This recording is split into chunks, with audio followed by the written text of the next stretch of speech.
It's Pontiacs as far as the eye can see. Lokar Car Show takes you to Pigeon Forge, Tennessee, where car lovers swap, sell, and present their prized Pontiacs, presented by ARP.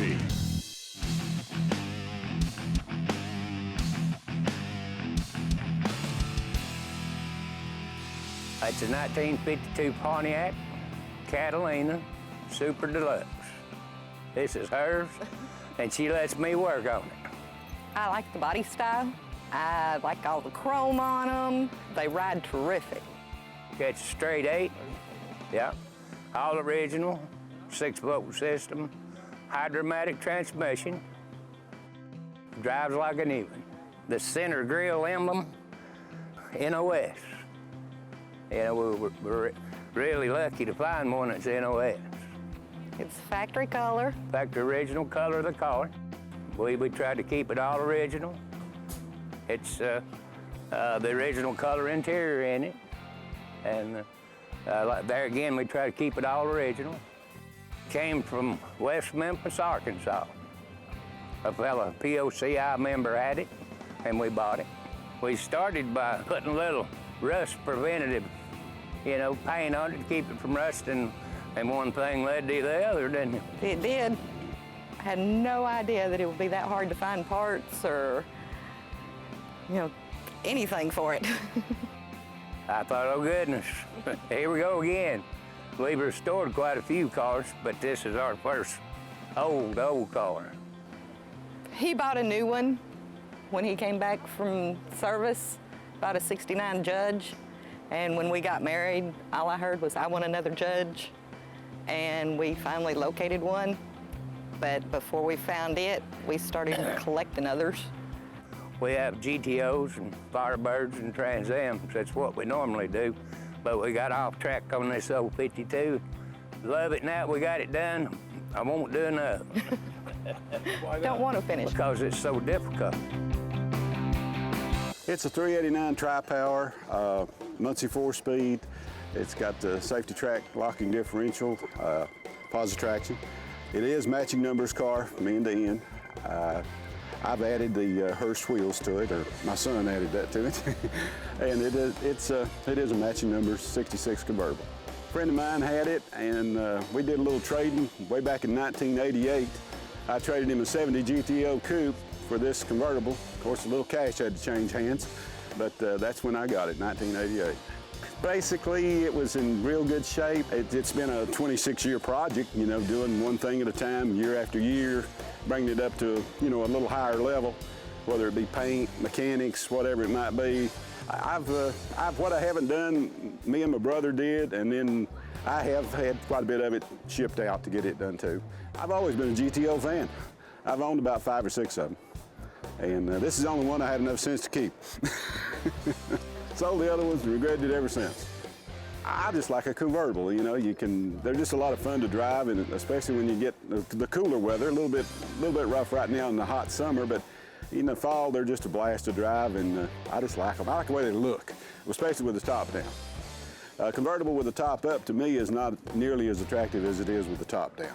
I haven't put a great deal of mileage on it, about 14,000 miles. I just go to car shows, cruise-ins, but it's always driven. Here we find a 1957 Pontiac Chieftain, the bottom of the line. First came the Chieftain, then the Star Chieftain, and then the Bonneville. In the 50s, chrome was the name of the game. The Chieftain's bumpers are showing some style with its gleaming chrome. This car has been modernized with an aftermarket radiator, an electric fan, and also aftermarket air conditioning. It has the original factory power steering, but its interior is rather plain, since this is the low end of the line. To further modernize the car, he's added an aftermarket radio, most likely custom made, as it fits right in the slot of the original. Also, it plays cassette tapes, an unheard of idea back in 1957. It's also been upgraded with a makeshift console in the form of what used to be bench seats.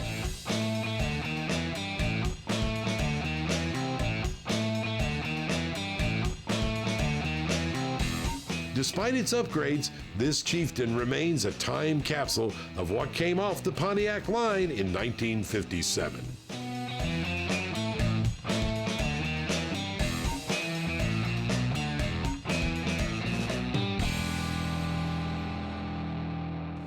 Coming up, a classic movie icon comes back to life.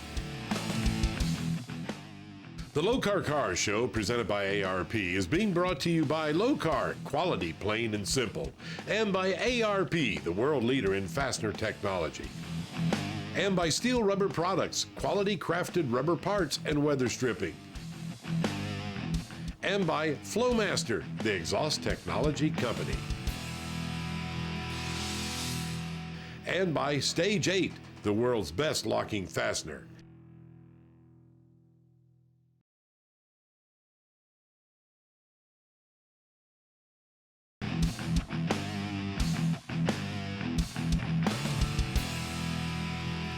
I wanted something that was good gas mileage. I live on the lake.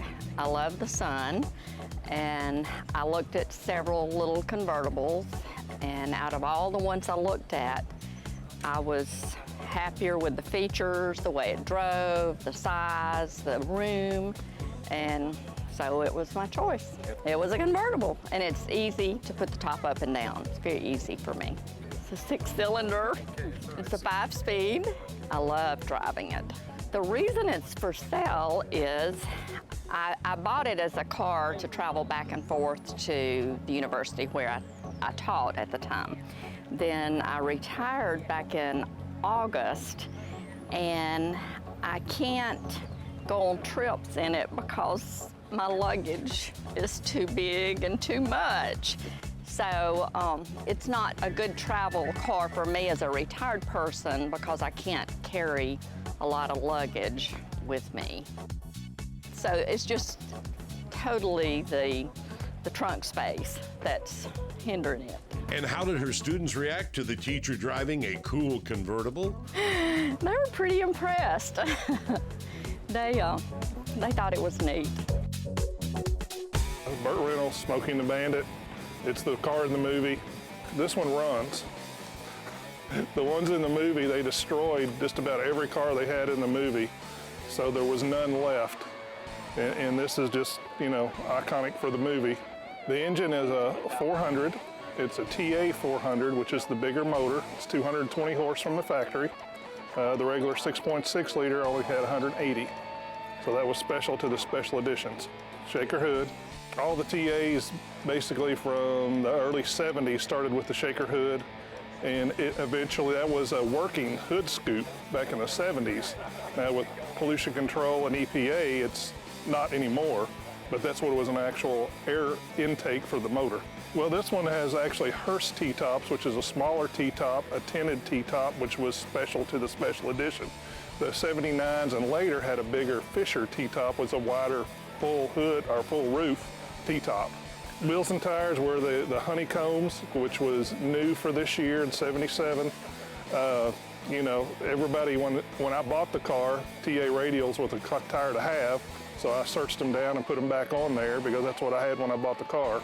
This particular car, there was a little over 3,000 built.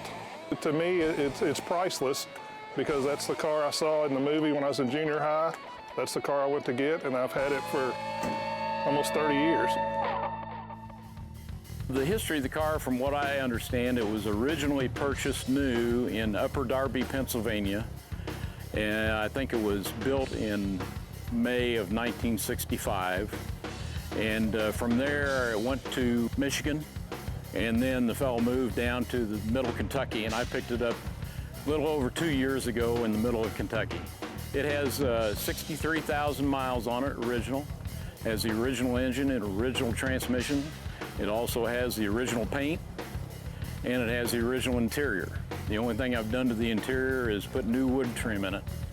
It was a luxury performance car. Pontiac in 1962 came out with the Grand Prix, and that's what it was. It was kind of a luxury performance car, a little bigger engine, more horsepower, and this is a 1965. They continued to build them through about 1968 in the same mode, then they changed a little bit. The engine is a 421 cubic inch, 389 was the standard engine for the full-size Pontiacs, and then they had the 421. There are several options on it for induction. This has the tri-power setup, which is 3 Rochester 2-barrels. Horsepower on it is 356 horsepower and 459 foot-pounds of torque. People look at this and they think it's a road boat, but the truth of it is these have a little better suspension on them. They're nice and steady, and this thing is just a cruiser. It's easy to ride. Pontiacs at Pigeon Forge is more than only a car show. The promoter tells us how it became a charity. Well, this will be the 14th year. For the past 8 years, we have been donating all proceeds to a charity, which is St. Jude's Children's Research Hospital. We actually got hooked up with a charity by my daughter being diagnosed with cancer. I had B-cell lymphoblastic lymphoma, which is very similar to leukemia, but it's not. One of my dad's friends is an avid supporter of St. Jude, and whenever they found out that I might even have cancer, they were telling him from the get-go, go to St. Jude, go to St. Jude. So we had our recommendations sent to St. Jude, and all my papers were sent there, and we were on a plane the next day. They pay for our flight, they pay for our hotel, they give you Kroger cards to buy your food while you are living in Memphis, they pay for the chemo, everything. It costs us nothing. Coming up, a birthday present no one could forget.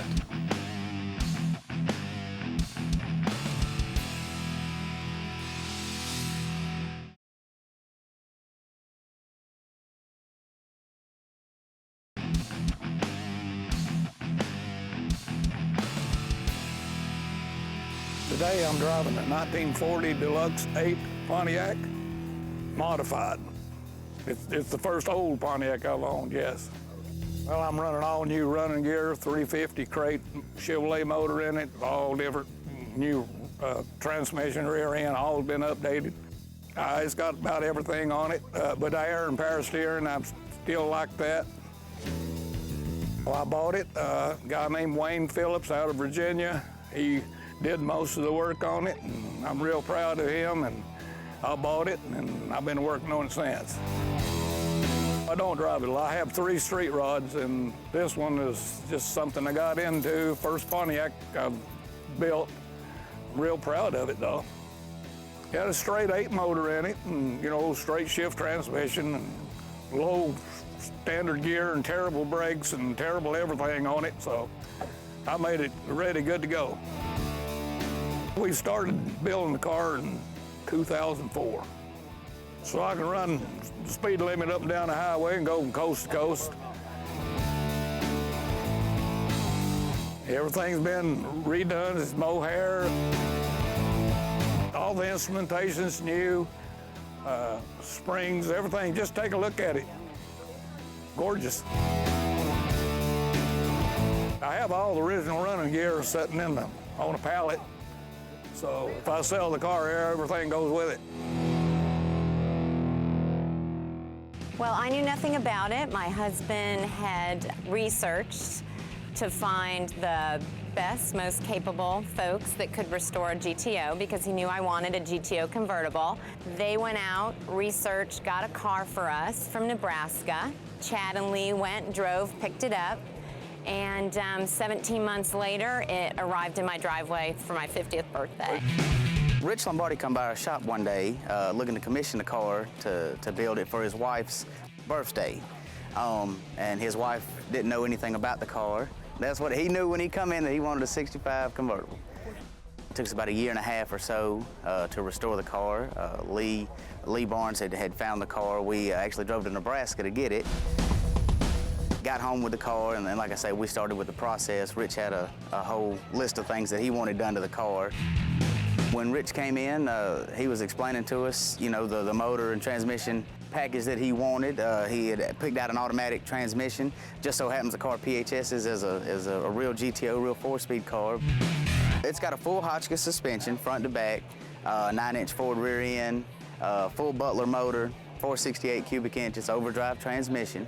Other than that, the body, the aesthetics of the cars is very original, down to the stereo. You know, we didn't want a lot of stuff hanging out. The interior on the car is original. The colors of the car is Fontaine blue. It's a stock G65 color. Parchment inside with a white top. That's also something that Rich had picked out, color combination that he had liked. Like I say, they wanted an automatic. They're going to be driving the car. They're actually going to put miles on the car, so that's what we went with. Just a good running, driving car.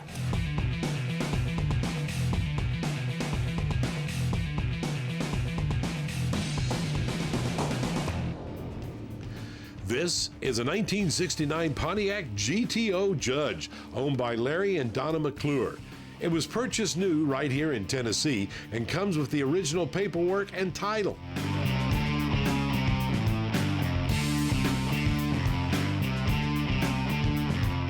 The engine is a 400 Ram Air 3 with a Muncie 4-speed transmission.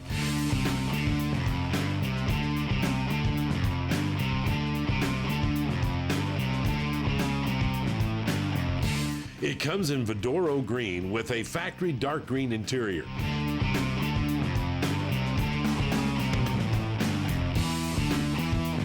It was restored by the owner with special thanks to Rusty Troutman and Jim Beaver for their assistance, and to Mike Blackburn for the opportunity to show off their work.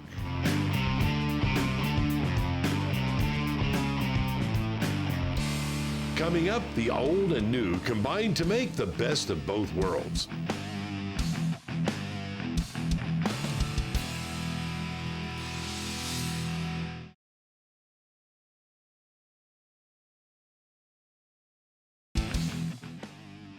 This Lokar Car Show, presented by ARP, has been brought to you by Lokar, quality, plain and simple, and by Possum Holler Garage.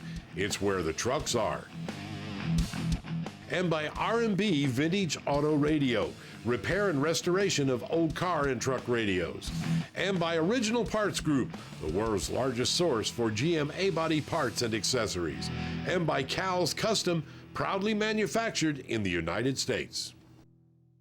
This is the 2006 GTO. Is an M6, which means it's a manual 6-speed. It is the last year of the two-door hot rod Pontiac vehicle. It's still a stock engine. Engine's never been taken apart. It runs good enough. I don't see any reason to take it apart unless it needs to. If it's not broke, don't fix it. It is a 6-liter, 365 cubic inch. It's been dynoed at 350 at the flywheel, 350 at the rear wheels. It's actually 420 horsepower with the cold air in the program. It is equipped with 150 shot, and I never dynoed it with nitrous. It's an everyday driver. I turned 101,000 miles on the way down here. It's babied. It's not a drag strip car. It is a personal good driving car. If you need the horsepower, it's there. If the right person catches me at a red light, I'll get to 55 before they will.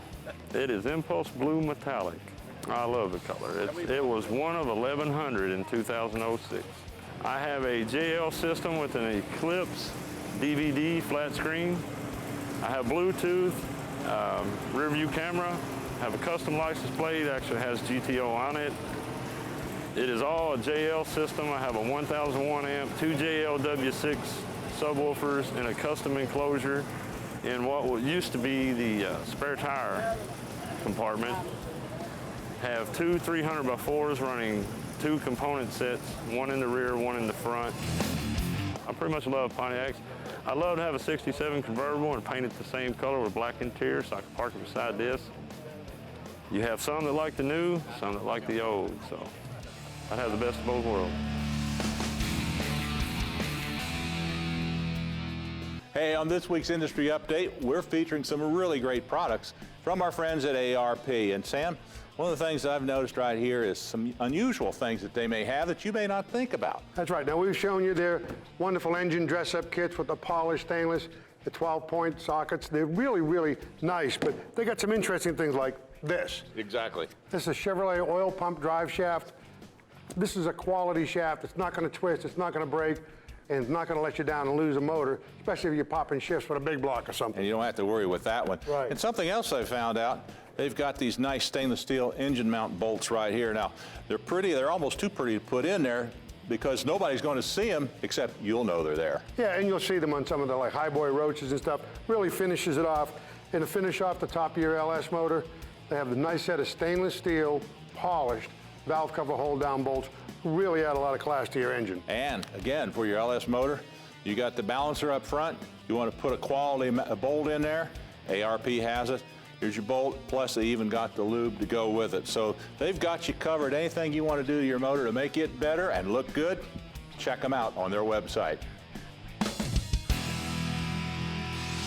This week's Lokar Lowdown, Brian, we are going to kick it down. And we'll start off right over here. This product works for no matter what carburetor you have. You can bolt it right on cruise control, your kick down, everything. It's a great product. It's a stamped stainless steel bracket. We call it our SRK 4000 or spring return kit. It's all stainless steel. It's designed to give you a good place to mount your Lokar throttle cable, kick down cable, cruise control cable if you're running our Lokar throttle cables. And we've got it in our Midnight Series black as well with the black braided stainless steel to go with those as well. Now, it's always nice that you can customize everything, and no matter what you're running, Brian. Yes, if you're going with an Edelbrock carburetor, we've got a neat billet bracket for the Edelbrocks. We've got it set up with a progressive linkage if you want to go with 2.4s. It'll work with your kickdown cable as well. These pieces are real popular with the Edelbrock guys that run the Edelbrocks. And if you're into the street rod and stuff and the big muscle cars, and you want to have something a little more sturdy, stable, and some great return springs here. This kind of comes from the drag racing side, and we've taken it to the street side here with Lokar. It's as everything with Lokar, Skip Walls gets into something, and everything kind of gets adapted into the business. And Skip's drag racing prowess and things that he's done, we've come up with a really nice throttle return plate that is great on the race cars. So we've adopted it to the 4150 rather than the big Dominator style carburetor so that you can run it on a street car. This would be great with your muscle car guys. You can get it in black, you can get it in the bright finish. It holds the Lokar throttle cables and it gives you a heck of a spring return. The guys that are out racing the autocross or whatever and they want to make sure the throttle's coming back and coming back quick, this is a really nice addition, would be really good for them. Quality, plain and simple. Find out more about the entire line of Lokar products. Hop on their website at lokar.com. That's all from Pigeon Forge. Next time, Lokar Car Show takes you to Anaheim, California for the Brothers Truck Show.